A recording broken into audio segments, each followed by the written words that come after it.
حاجی صاحب کی بازار میں کپڑے کی دکان تھی اور دکان میں سارا دن گاہکوں کو مفت کھانا کھلاتے اور سینہ چوڑا کرتے کہ میں بہت بڑا نیکوکار ہوں، جبکہ ان کی بیوہ بھابھی لوگوں کے کام کر کے بچوں کا پیٹ پالتی۔ ایک دن بھابھی نے کہا، میرے شوہر کا حصہ دے دے تاکہ میں بچیوں کے ہاتھ پیلے کر سکوں۔ تو حاجی صاحب نے کہا کہ تمہارے شوہر کا کوئی حصہ نہیں بنتا اور اسے گھر سے بھی نکال دیا۔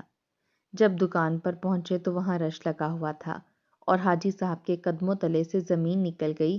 وہاں بھابھی، آ جاؤ بھائی آ جاؤ، سب کھانا کھا لو، کوئی بھوکا نہ رہ جائے۔ ارے چھوٹے، تم کیوں وہاں بیٹھے ہوئے ہو؟ جلدی سے آؤ، پلیٹ لو اور کھانا کھاؤ۔ ارے بھائی اتنا سارا کھانا بنوایا ہے، کیا ضائع کرنا ہے؟ سب لوگ کھاؤ، پیٹ بھر کر کھاؤ۔ حاجی صاحب اپنی دکان میں آنے والے گاہکوں کو کھانا کھانے کے لیے بلا رہے تھے۔ کچھ لوگ بیٹھ کر کھا رہے تھے جبکہ کچھ لوگ ضروری خریداری کر کے واپس جا رہے تھے۔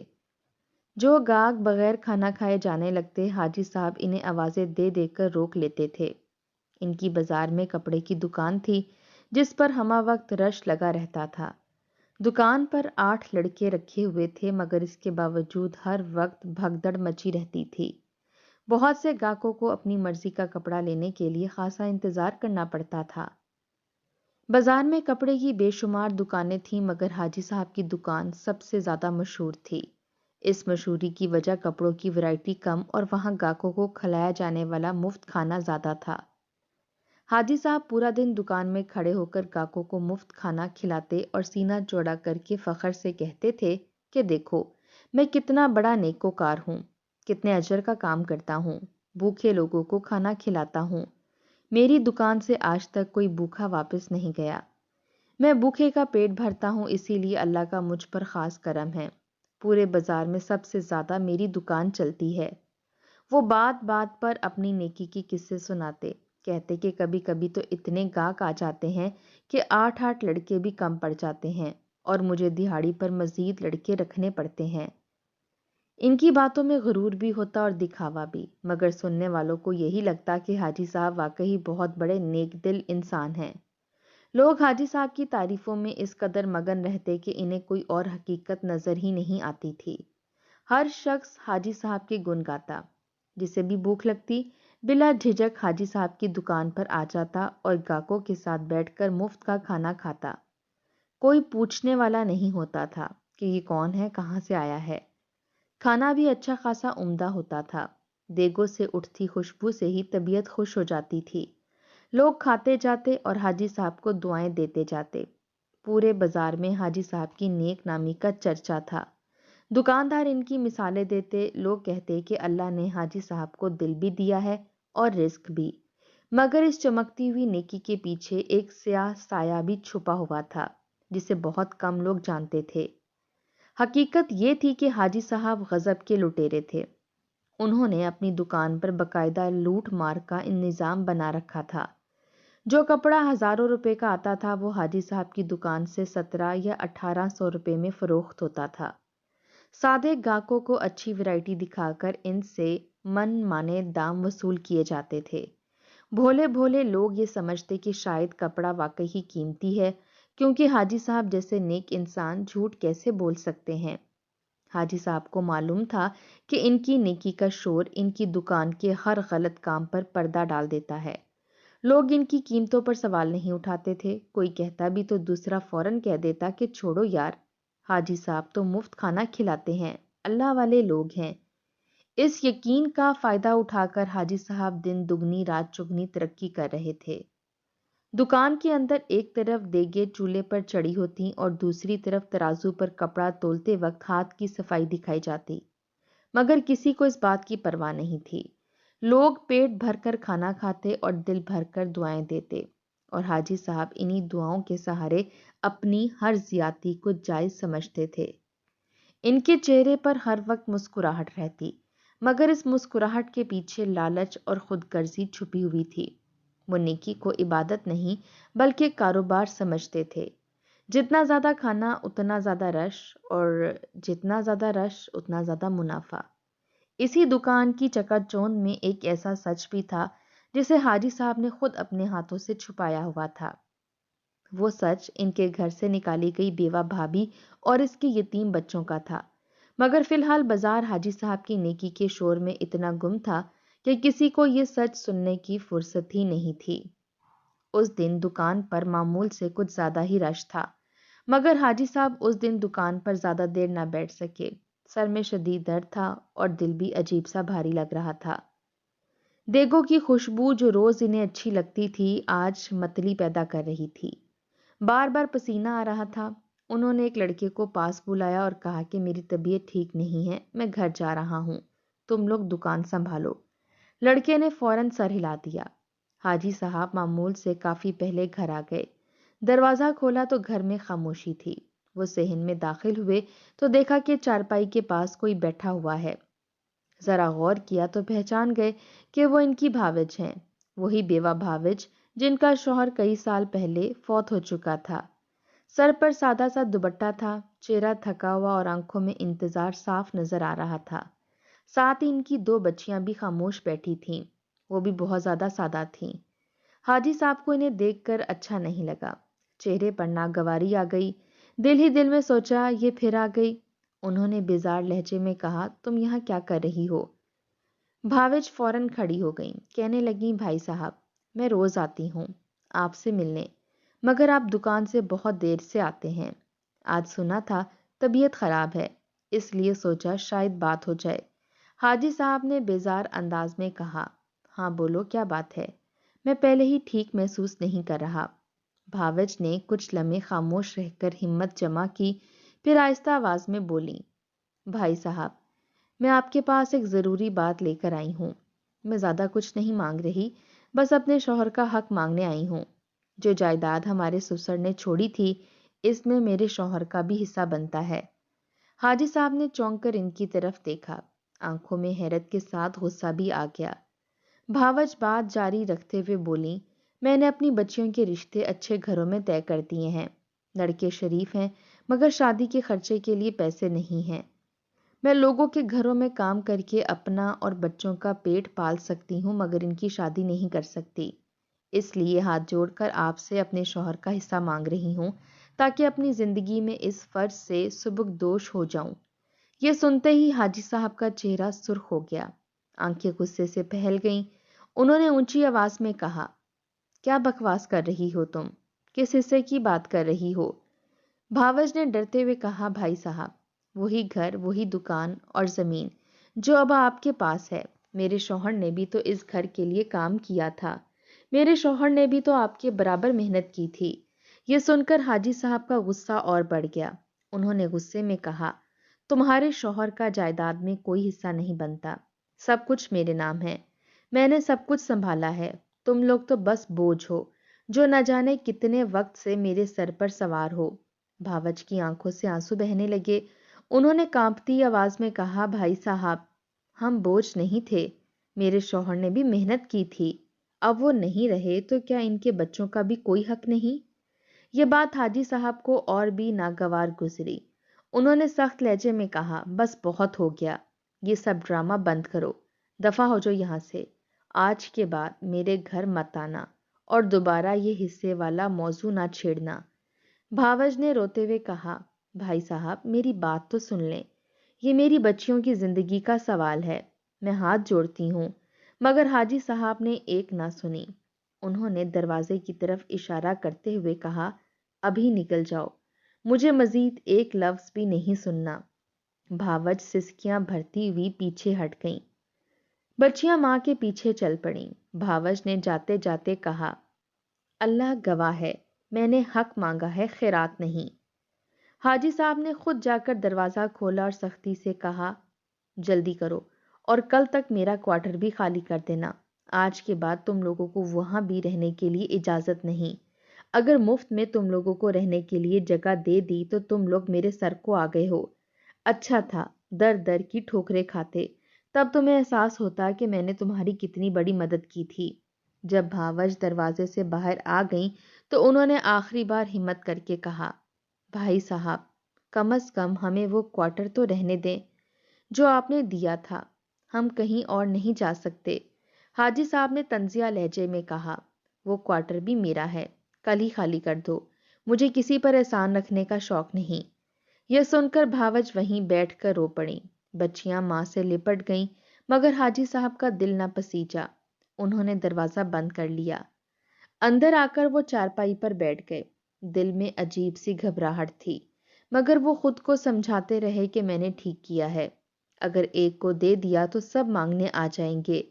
ادھر بھاوج بچیوں کو لے کر اندھیرے میں اس ٹوٹے پھوٹے کوارٹر کی طرف چل پڑی جو کبھی حاجی صاحب نے دیا تھا۔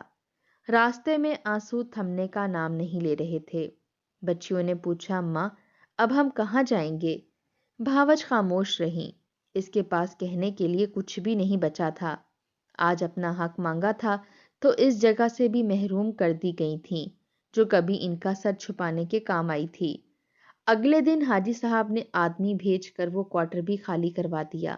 بھاوج کے پاس صرف چند برتن اور بستر رہ گئے۔ وہ سب سمیٹ کر ایک کونے میں بیٹھ گئیں۔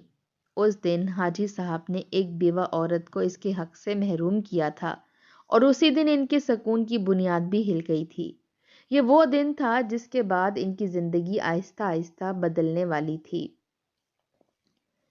بیوہ بھاوج کھلے آسمان تلے بیٹھی سوچتی رہیں کہ اب وہ کیا کریں گی، اور پھر ان کے ذہن میں کیسی ترکیب آئی۔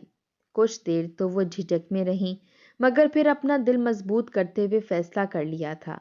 اس نے سوچ لیا تھا کہ حاجی صاحب کو اس بات کا احساس دلا کر رہے گی کہ دوسروں کا حق کھانے والے زندگی میں کبھی بھی سکون حاصل نہیں کر پاتے۔ وہ ہمیشہ بے سکون رہتے تھے۔ اگلے دن جب حاجی صاحب دکان پر پہنچے تو واقعی وہاں غیر معمولی رش لگا ہوا تھا، مگر یہ وہ رش نہیں تھا جس پر وہ روز فخر کیا کرتے تھے۔ ان کے قدموں تلے سے زمین اس وقت نکل گئی جب انہوں نے دیکھا کہ دکان کے عین سامنے ایک چادر بچھائے ان کی بیوہ بھابھی بیٹھی ہوئی تھیں۔ سامنے بڑے سلیقے سے چند دیچکیاں رکھی تھیں جن میں سادہ سا کھانا تھا، دال چاول اور 7 روٹی۔ بھابھی کے ساتھ ان کی دونوں بیٹیاں بھی بیٹھی تھیں جو لوگوں کو ادب سے پلیٹیں پکڑا رہی تھیں۔ انہوں نے اچھے طریقے سے اپنے چہرے ڈھانپ رکھے تھے۔ ایک طرف کھانے کے دیچکے پڑے ہوئے تھے تو دوسری طرف روزمرہ استعمال کے کپڑے تھے جن پر ہاتھوں سے کڑھائی کی گئی تھی۔ لوگ کھانا کھا رہے تھے، جس سے ہو رہا تھا وہ کھانے کے پیسے دے رہا تھا، اور جو غریب تھا وہ پیسے دیے بنا ہی کپڑے دیکھنے لگتا اور چند کپڑے خرید کر چلا جاتا۔ حاجی صاحب تو جیسے حیرت کے سمندر میں غوطہ زن ہو گئے تھے۔ لوگ جوگ در جوگ اس چادر کے ارد گرد بیٹھے ہوئے تھے اور خاموشی سے کھانا کھا رہے تھے۔ نہ کوئی شور تھا، نہ کوئی نمائش، نہ کوئی آواز دے کر بلاتا، نہ سینہ چوڑا کرتا۔ بس جو آیا اس نے بیٹھ کر کھانا کھایا، پیسے ادا کیے، ورنہ دعا دے کر چلا گیا۔ کسی کے چہرے پر شکر تھا تو کسی کے چہرے پر حاجی صاحب کی بھاوج کے لیے حوصلہ افزائی تھی۔ یار سنا ہے یہ حاجی صاحب کی بیوہ بھاوج ہیں جن سے انہوں نے اپنا مکان خالی کروا لیا ہے اور انہیں ان کی جائیداد کے حصے سے بھی محروم کر دیا ہے۔ توبہ توبہ، کیا زمانہ آ گیا ہے۔ لوگ نیکی کا دکھاوا کرتے ہیں مگر اپنے گھر والوں کو اس نیکی سے محروم رکھتے ہیں۔ ہم تو آج تک یہی سمجھ رہے تھے کہ حاجی صاحب بڑے نیکوکار ہیں، مگر ان کا ایک سیاہ روپ یہ بھی ہے کہ ہم نے کبھی خواب میں بھی نہیں سوچا تھا۔ وہاں پر موجود چند لوگ یہ باتیں کر رہے تھے جن کے عین پیچھے کھڑے ہوئے تھے۔ حاجی صاحب کو یوں لگا جیسے کسی نے ان کے کانوں پر گرم سیسا انڈیل دیا ہو۔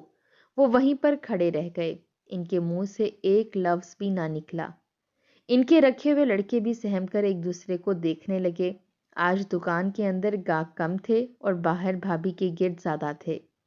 ایک آدمی نے حاجی صاحب کو دیکھ کر کہا، حاجی صاحب آج تو آپ کی بھابھی نے کمال کر دیا ہے، نہ شور نہ دکھاوا، بس خاموشی سے کھانا دے رہی ہیں اور عزت سے بات کر رہی ہیں۔ دل خوش ہو گیا۔ یہ سن کر حاجی صاحب کے اندر کچھ ٹوٹ سا گیا۔ انہیں کل کی بات یاد آ گئی جب بھابھی ان کے گھر آئی تھیں۔ پھٹا پرانا دوپٹہ سر پر تھا، آنکھوں میں تھکن تھی۔ انہوں نے بڑے ادب سے کہا تھا کہ میرے شوہر کا حصہ دے دیں تاکہ میں بچیوں کے ہاتھ پیلے کر سکوں، اور انہوں نے کیا جواب دیا تھا؟ سخت لہجے میں تذلیل کی حد کر دی تھی۔ یتیم بھتیجیوں کا بھی خیال نہیں کیا تھا اور آخر کار گھر سے نکال دیا تھا، یہ کہہ کر کے تمہارے شوہر کا کوئی حصہ نہیں بنتا، تم شروع سے میرے سر پر بوجھ کی طرح سوار ہو۔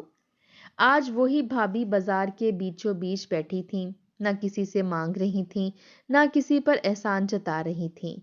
جو تھوڑا بہت لوگوں کے گھروں میں کام کر کے جمع کیا تھا اسی سے کھانا بنایا تھا۔ محلے کی عورتوں سے ہاتھ کی کڑھائی والے کچھ کپڑے لیے تھے، انہیں بازار میں رکھ کر فروخت کرنے لگی تھیں۔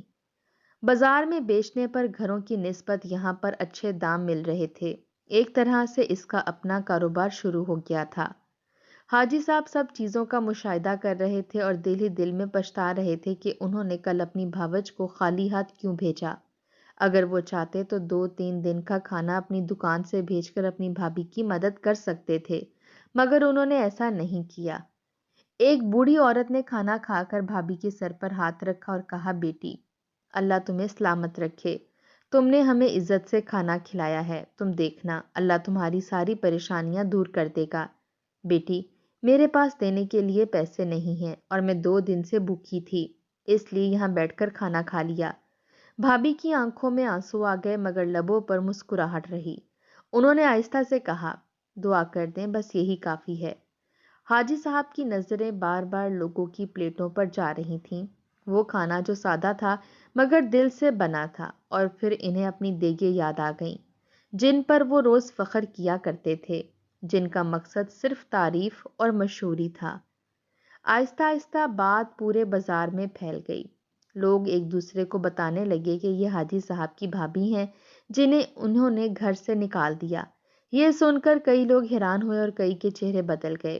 ایک کپڑے کے تاجر نے اونچی آواز میں کہا، حاجی صاحب آپ تو بڑے نیک بندے تھے، مگر یہ کیا سلوک ہے اپنے بھائی کی بیوہ کے ساتھ کہ وہ اس طرح سے بیچ بازار میں اپنی بیٹیوں کے ساتھ کھانا بانٹنے اور کپڑا بیچنے پر مجبور ہیں۔ سر چھپانے کے لیے بھی اسے چھت نہیں مل رہی۔ بے سہارا دیکھ کر کل میں نے اسے اپنا کرائے کا مکان دیا تھا، اب یہ ہمارے ہی محلے میں رہ رہی ہیں۔ کل تک تو مجھے علم ہی نہیں تھا کہ یہ حاجی صاحب کی بیوہ بھاوج ہیں، وہی حاجی صاحب جو بھوکھوں کو کھانا کھلاتے ہیں اور نیکوکار مشہور ہیں۔ حاجی صاحب کا سر جھک گیا، ان کے پاس کوئی جواب نہیں تھا۔ وہ جو روز لوگوں کو نصیحتیں دیا کرتے تھے آج خود سوالوں کے گھیرے میں تھے۔ دکان کے اندر کپڑا دیکھنے آئے گاہک بھی ایک ایک کر کے باہر نکلنے لگے۔ کسی نے خریداری روک دی، کسی نے منہ موڑ لیا، کسی نے کہا پہلے حق ادا کرو پھر خیرات کا ڈھونگ رچانا۔ حاجی صاحب کو یوں لگا جیسے ان کی ساری نیکی چند لمحوں میں مٹی ہو گئی ہے، وہ نیکی جو اصل میں نیکی تھی ہی نہیں۔ شام تک بھابھی کا کھانا ختم ہو گیا، انہوں نے بچی کچی روٹیاں سمیٹیں اور بیٹیوں کے ساتھ اٹھ کھڑی ہوئیں۔ وہ محلے سے جتنے بھی کپڑے بیچنے کے لیے اکٹھے کر کے لائی تھیں ان میں سے کوئی ایک بھی نہیں بچا تھا۔ کچھ لوگوں نے خدا ترسی میں انہیں خرید لیا تھا اور کچھ لوگوں نے ضرورت کے لیے۔ بھابھی کے چہرے پر کافی زیادہ تھکن نظر آ رہی تھی مگر اس کے باوجود وہ مطمئن تھی۔